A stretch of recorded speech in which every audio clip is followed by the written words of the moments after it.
सबको जय मसीह की। प्रभु का धन्यवाद हो आज के सुंदर समय के लिए। और आज हमने प्रभु के वचनों से जो वचन लिया है मनन के लिए, वो हमें मिलती है भजन संहिता अध्याय 9 और उसका दूसरा वचन, जहाँ इस प्रकार लिखा है, मैं तुम में आनंदित और मगन रहूँगा, हे परम प्रधान, मैं तेरे नाम का भजन गाऊंगा। आज हम इसी वचन पर मनन करेंगे, सो आप अंत तक इस वीडियो को ज़रूर देखें और जितना हो सके प्रभु के संदेश को औरों को भी शेयर करें। और अगर आपको प्रभु का यह संदेश अच्छा लगता है तो आप इसे लाइक ज़रूर करें।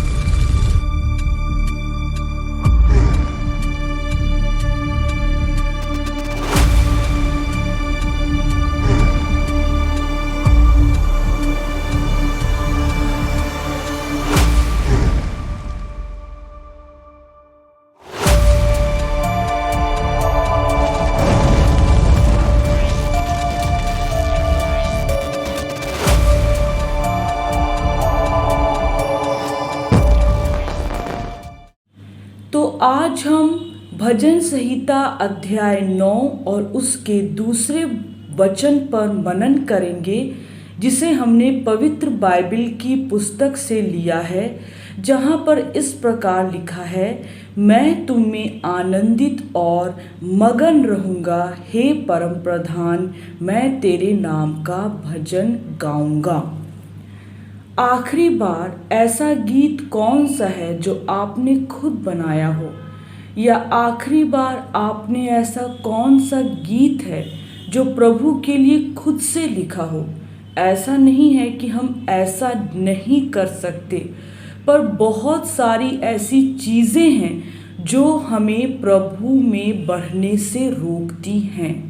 बहुत सारी ऐसी नकारात्मक चीज़ें हैं जो हमें प्रभु में बढ़ने से रोकती है। हम चाहते हैं अपने प्रभु के साथ एक बेहतरीन रिश्ता बनाना, पर बहुत सारी शैतानी नागानी आफतें हैं जो हमें अपने प्रभु में मगन होने से, उसकी स्तुति करने से, उसकी आराधना करने से रोकती है। उदाहरण के लिए मान लीजिए आप बहुत ही बेसुरा गाते हो, पर आप दिल से गाते हो। आपका जो भजन है, आप जो प्रभु को भजन दे रहे हैं, भजन से जो उसकी स्तुति कर रहे हैं, वो दिल से है। भले आपकी आवाज़ बेसुरी है, वरन दूसरी जगह कोई बहुत सुर में गा रहा हो, पर उसकी आवाज़ को हम महत्व देते हैं। हो सकता है वो आवाज़ प्रभु के घर तक ना पहुंचती हो।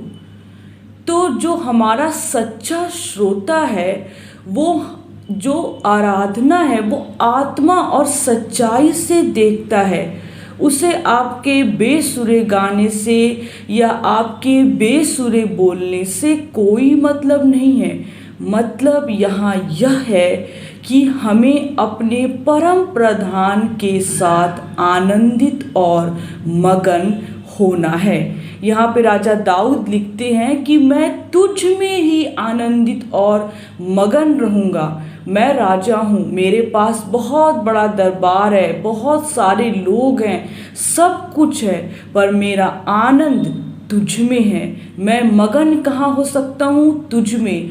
अगर मैं कोई गीत गा रहा हूँ या कोई गीत बना रहा हूँ तो वो तेरे लिए है। फिर ये मायने नहीं रखती कि आप कैसे हैं, या आप दुनिया के लोगों के लिए सही नहीं है, पर हो सकता है कि आप खुदा के लिए बिल्कुल परफेक्ट हो। बहुत सारे ऐसे उदाहरण हैं। सबसे पहला उदाहरण मैं दूंगी मूसा जी का। मूसा जी हत्यारे थे, बोलने में निपुण नहीं थे, फिर भी परमेश्वर ने अपने पूरे इज़राइल के लोगों को मूसा के द्वारा ही आज़ाद कराया था, क्योंकि कहीं न कहीं उनके हृदय की सच्चाई को, जिसे कोई ना समझ सका, उसे प्रभु ने समझा। ठीक इसी प्रकार दूसरा उदाहरण हम लेते हैं इब्राहिम जी का।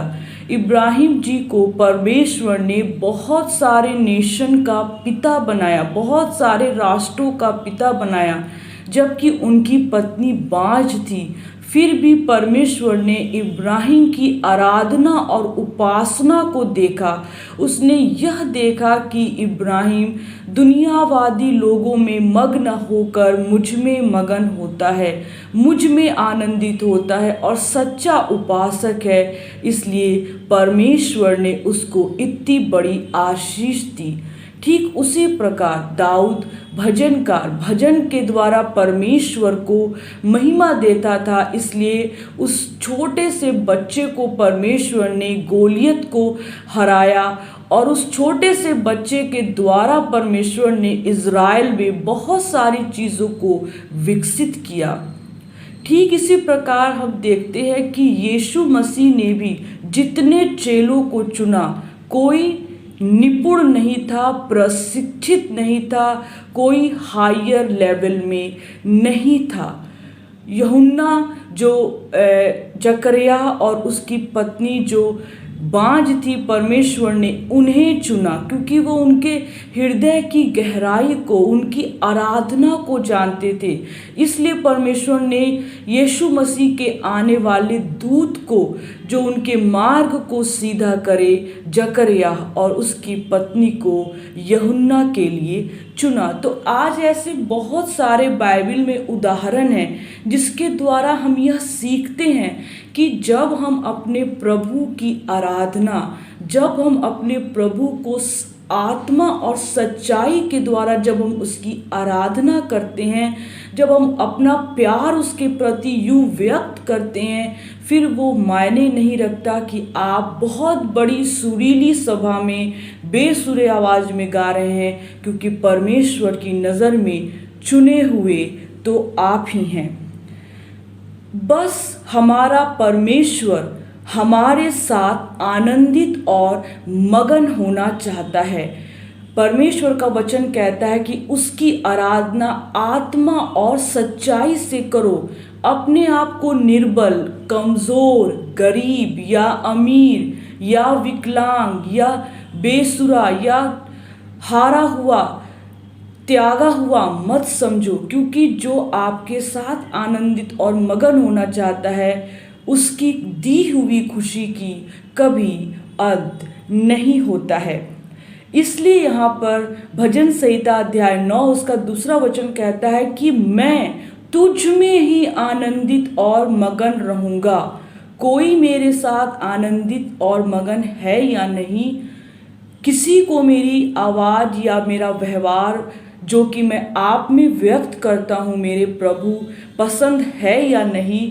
पर मैं जानता हूँ कि मेरा परमेश्वर मेरे साथ आनंदित और मगन है और मैं उसके ही नाम का भजन गाता रहूँगा।